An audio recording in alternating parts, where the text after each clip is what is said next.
In the 1950s, the media coined the term blonde bimbo to label a group of blonde actresses including Marilyn Monroe, Jane Mansfield, and Mamie Van Doren. Although this term was unfair, it became synonymous with these women's public personas. Unfortunately, both Marilyn and Jane died young and in tragic circumstances, leaving only Mamie Van Doren as the surviving member of this trio. But what happens to Mamie?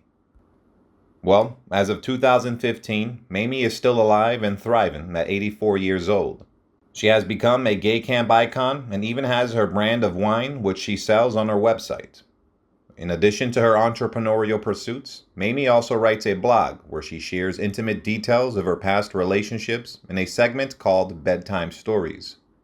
Despite her reputation as a Hollywood sex symbol, Mamie is a practicing Buddhist and seems to have found peace and fulfillment in her later years.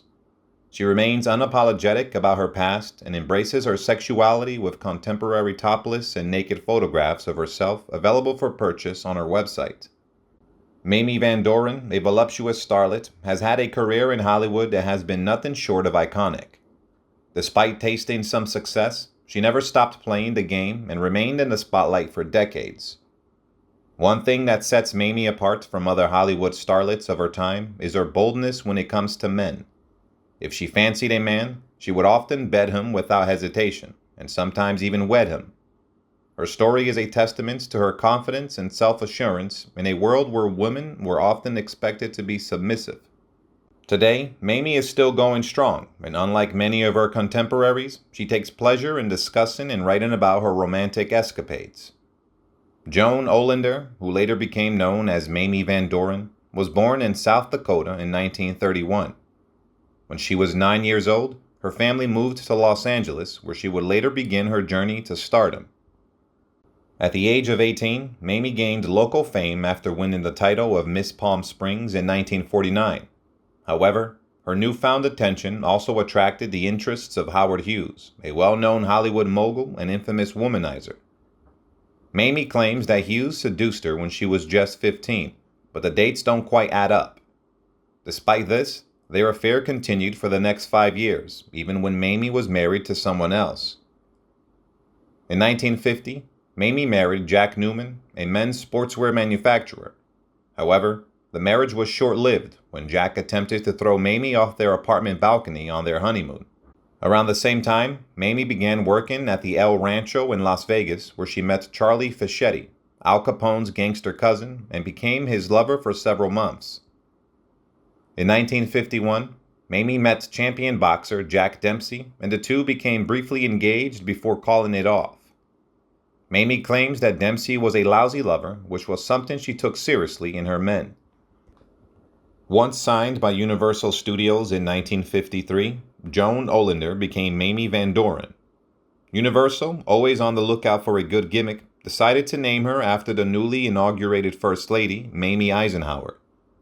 Coincidentally, another person in the news at that time was Charles Van Doren, who had been exposed as a cheat on the popular television quiz show 21. Universal combined these two headline-making names to create their new star's stage name. At the 1953 Photoplay Awards, Mamie was accompanied by the bisexual Rock Hudson, whom she later serviced in his kitchen. During the filming of Yankee Pasha in the same year, she slept with both the director Joe Pevney and the lead actor Jeff Chandler. She also found time to seduce Jack Palance, as well as songwriter Jimmy McHugh, who was the boyfriend of notorious gossip writer Luella Parsons, thereby making an enemy of the influential writer for life. Mamie Van Doren continued her wild escapades in 1954. She seduced several famous men, including Jack Webb from television's Dragnet, Donald O'Connor, the star of her movie Francis Joins the Wax 1954, Prince Alex of Denmark, and millionaire alcoholic Nicky Hilton. Despite all this, she became engaged to bandleader Ray Anthony. However, Mamie's reputation was nearly ruined when Confidential magazine threatened to run a story about her and her mother working as prostitutes. With the help of her friend, lawyer Jerry Geisler, the story was stopped, though the details of how it was resolved are unclear. In early 1955, Mamie became pregnant with Anthony's child, but unfortunately miscarried. During this time, she dated James Dean and later became pregnant again by Anthony. Despite complications, the couple decided to get married, but it would be 2 years before their first child was born. In 1957, Mamie briefly dated Elvis Presley, but this did not affect her relationship with her husband. Mamie had a successful year in 1958, despite being separated from her husband Ray Anthony. She appeared in the hit movie Teacher's Pet alongside Clark Gable and Doris Day. During the filming, Mamie seduced the aging Gable, adding him to her growing list of conquests. That year, Mamie continued her good hunting streak by betting George Hamilton, Steve Cochran, Yves Montand, and Lawrence Harvey in quick succession. Even the famously cooperative Cary Grant got in on the action, teaching Mamie how to use lysergic acid diethylamide, a substance he was experimenting with for therapeutic purposes under his psychiatrist's guidance. Mamie Van Doren continued to live a life of scandal and seduction in the 1960s. She set her sights on Tony Curtis while he was filming Spartacus nearby in 1960, and he was all too willing to oblige. During this time, she also found herself in the bed of The Tonight Show host Johnny Carson on several occasions, as well as singer Eddie Fisher and producer Robert Evans. Her marriage to Ray Anthony ended in divorce.